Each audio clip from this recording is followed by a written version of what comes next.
Hi, my name's Phil. I'd like to talk about politics, and in this video I'd like to explain really simply how Reform UK's policy for stopping the boat, which they explained at their conference this weekend, is not remotely possible. And you know what? Leaving the ECHR, which they think is their trump card, would not make a jot of difference either. But first, for daily political commentary, please hit the subscribe button so you don't miss out. So this is brand new policy, because you could say, well, if we look at their contract or manifesto from last year, some of those policies will have to be changed. But they've announced this at their conference this weekend. So this is definitely their policy. Zia Yusuf announced this asylum policy at the weekend. It's interesting because this is the same Zia Yusuf, who's the chair of Reform UK, who admitted that their manifesto last year, or contract as they called it, wasn't terribly realistic and they'd have to sharpen it up for the next election. So he was explaining what Reform UK would do about the small boat channel crossings, which is surely a fairly big policy for Reform UK. And of course, you know, these are crossings, remember, that refugees have to make in order to claim asylum in the UK, because we have no safe way of doing so in, say, like northern France, which we could. He said, and let's quote him exactly, why not? He said, Nigel Farage will issue an order to His Majesty's Royal Navy to see to it that not a single unauthorised vessel crossing the English Channel makes it to the shores of the United Kingdom. Okay, so counter-argument, no he won't. And there are numerous ways I can demonstrate that he wouldn't be able to do this. Like, the first is in the response which the Royal Navy have already given to exactly the same policy, because the last Conservative government under Boris Johnson tried the same thing.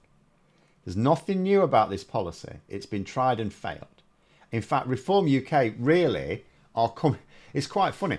Like, the Conservative Party are trying to adopt the rhetoric of Reform UK, and Reform UK are trying to rehash the policies of the Conservative Party.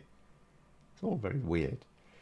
But anyway, let's go over the mechanics of this. So first of all, the Royal Navy is going to have to commit lots more vessels to patrolling the Channel, aren't they? We don't have much of a navy these days as it is. So Farage is basically suggesting, I guess, we pull vessels away from protecting shipping lanes against pirates. Is that what he's suggesting?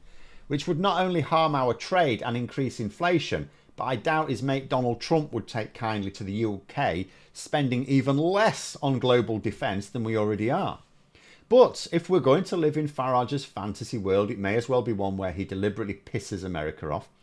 I suppose you could argue that by the time the public even have the option of doing something as crazy as making Nigel Farage the Prime Minister, Trump will have left office anyway, and he might not mind annoying the following president. So we let pirates hijack our shipping, damaging our trade, pissing off other countries as well, creating shortages and driving prices up just to increase patrols in the Channel. What then? So Royal Navy vessel comes across a dinghy full of refugees or asylum seekers. How are they going to stop that vessel getting to the shore? The power of the prayer? What are they going to do? They're going to call at them from a megaphone? Go back! No.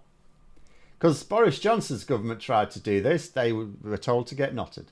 The government actually announced to the public a policy of giving the Royal Navy responsibility for dealing with the small boats 3 years ago. They said, we're not going to push vessels back. But they did say they would be happy to tell Border Force about it. So if they wanted to break international law, that was up to them. Funnily enough, they didn't want to do that either. So the policy didn't happen. And the international law we're talking about here, it's not the European Convention on Human Rights. Because if you try to explain how the tactics will be illegal, you may get the counter-argument. Look, he will amend the Armed Forces Act 2006, because the Armed Forces Act 2006 basically gives, it basically says of military leaders that they cannot follow an illegal order. And then you'll also get the counter-argument, we will leave the ECHR. In fact, one of the main features of these small boats is that they're not very seaworthy. And the UN Convention, not the ECHR, the UN Convention on the Law of the Sea requires vessels to lend aid where another is in distress. And as they have no authority, once they've rescued these people in distress, they have no authority to take them anywhere other than the UK.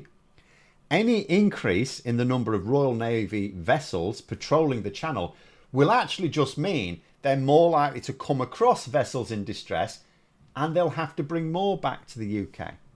In fact, let's say Farage was somehow able to legally compel the Navy to try to physically block the boats, which, you know, just mechanically is not happening.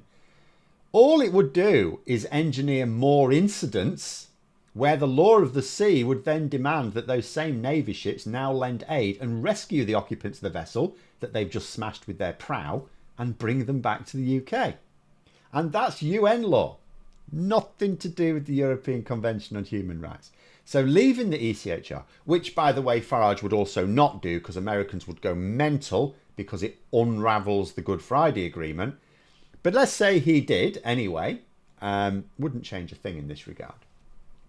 What will Farage do when the Navy tells him the order is illegal and won't follow it? What's he going to do then? Leave the UN? Give up our seat on the Security Council? Lose the last main pillar of our international influence? Good joke. The fact of the matter is that Reform UK have no plan to deal with anything, much less the small boats issue, which is like one of their big things. They come up with schemes that will sound plausible to people who don't bother fact-checking, who do not know what the laws are or where those laws derive from. And, you know, they won't be aware that this is just rehashing Tory policies that have already been tried and failed, because they won't have come across that in the literature they read. And if they did, it was 3 years ago. You've forgotten, haven't you? If the public were crazy enough to vote for a Reform UK majority at the next or any future election, they wouldn't deliver any of these things they're promising. Just as Brexit delivered the opposite of what was promised, so would voting for Brexit too. In fact, it would almost be worth it. I would almost like to see people vote for a Reform UK government just to see the look on Nigel Farage's face if it happened. Almost, not quite. I'm not sure it's worth the horrific damage he would still do to see the reaction if he was actually made Prime Minister. But there we are. Those are my thoughts. Let me know yours in the comments below. If you enjoyed the video, please click the like button and subscribe for further content. If you'd like to support the channel further, you can click the join button for memberships. Thanks for listening, and until next time, I'll see you later.